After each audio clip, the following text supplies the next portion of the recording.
The sound of my son's voice cut through the quiet morning like a blade. Mom wasn't alone last night. The words froze me mid-bite. My fork clinked against the edge of the plate, echoing in the kitchen stillness. The smell of toast and coffee suddenly made my stomach turn. I looked up slowly. He sat across from me, his small hands cupped around a glass of milk, swinging his legs beneath the table. 7 years old. Innocent. Too innocent to understand what he'd just said. My wife, Emma, was standing by the counter, her back to us. The pause between my son's words and her next breath stretched long enough to suffocate the room. She turned, smiling too quickly, her voice a touch too light. "What do you mean, sweetheart?" Our son shrugged, frowning at her tone. "I woke up last night to get water. I saw you in the living room. You were talking to a man." The world went quiet. I stared at her. She blinked once, twice, her lips parting slightly before a nervous laugh slipped out. "Oh, honey, that was just Uncle Ryan on the phone. Mommy was FaceTiming." But her eyes didn't meet mine when she said it. Our son frowned again. No, it wasn't on the phone. He was sitting on the couch. The air thickened.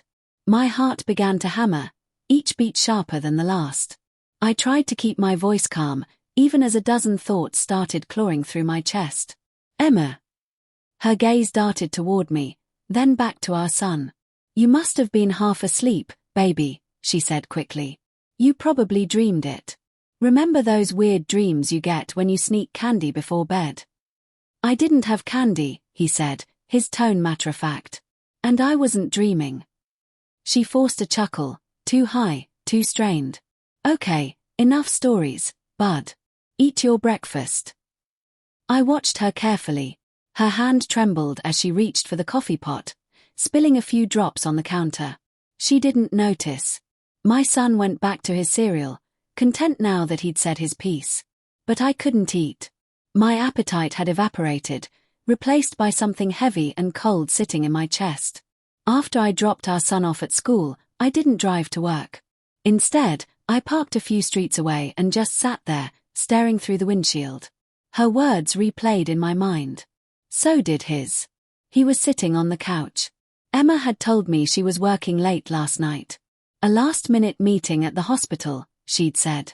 She was a nurse, often called in for late shifts, and I'd never doubted her. Until now. By the time I got home that evening, she was already there, cooking dinner like nothing had happened. The smell of garlic and onions filled the air. She smiled when she saw me, that same smile she'd worn for years, but tonight it felt rehearsed. "How was work?" she asked. "Fine," I said. My voice sounded distant, even to me. "How was your night?" Her hand hesitated over the pan for just a second. "Busy," she said finally. "Same old chaos." I studied her. "Our son said he saw someone here." She laughed softly. "You're still on that. Come on, you know how kids are. He probably saw a shadow or something." "Maybe," I said. But the doubt had already taken root. That night, after she fell asleep, I went downstairs. The living room smelled faintly of cologne that wasn't mine. I walked slowly, scanning every inch of the space. Then I saw it, beneath the edge of the couch. A single cufflink. Silver. Shiny. Not mine. I picked it up, turning it over in the dim light. The engraving caught my eye, a small letter R. Ryan. Emma's co-worker. The same Ryan she'd mentioned that morning.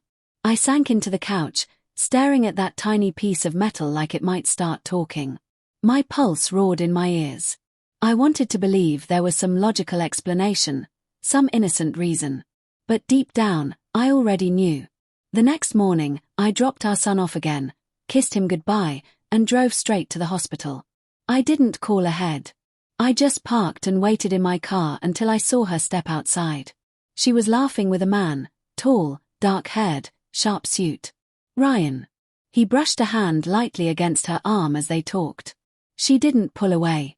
Something in me cracked open then. Not the loud, cinematic kind of anger. Just a quiet breaking. The kind that sinks deep and settles into every corner of you. That night, when she came home, I was waiting at the kitchen table. The cufflink lay between us.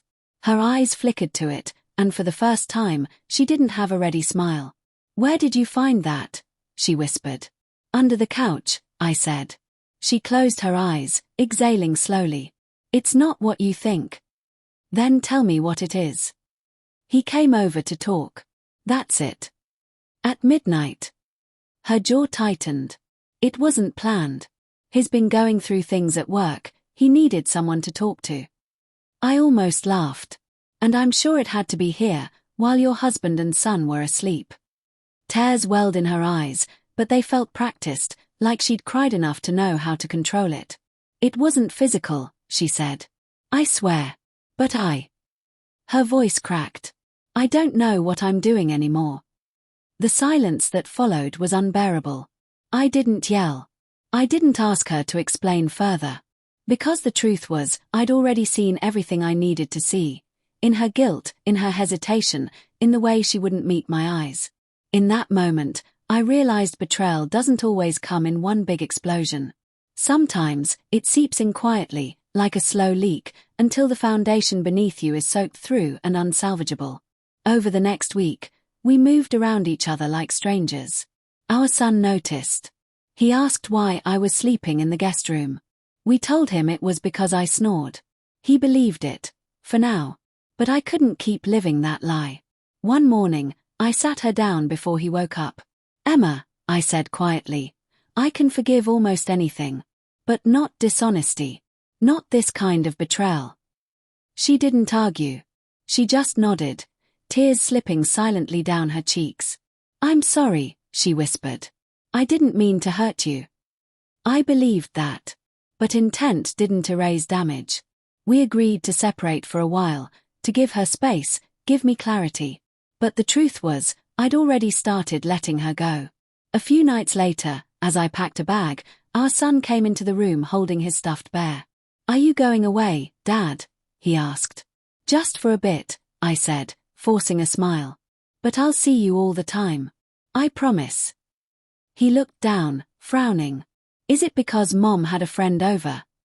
The words hit me harder than any confession. I pulled him close, holding him tight. "No, buddy," I said softly. "It's because sometimes grown-ups forget what matters most. But they always find their way back." As I left the house that night, I didn't look back. The moonlight cast long shadows across the lawn, and the air smelled like rain. I felt hollow, but strangely steady. Sometimes betrayal doesn't end with shouting or revenge. Sometimes, the truest act of strength is walking away with quiet dignity, knowing you saw the truth, faced it, and chose peace over pain.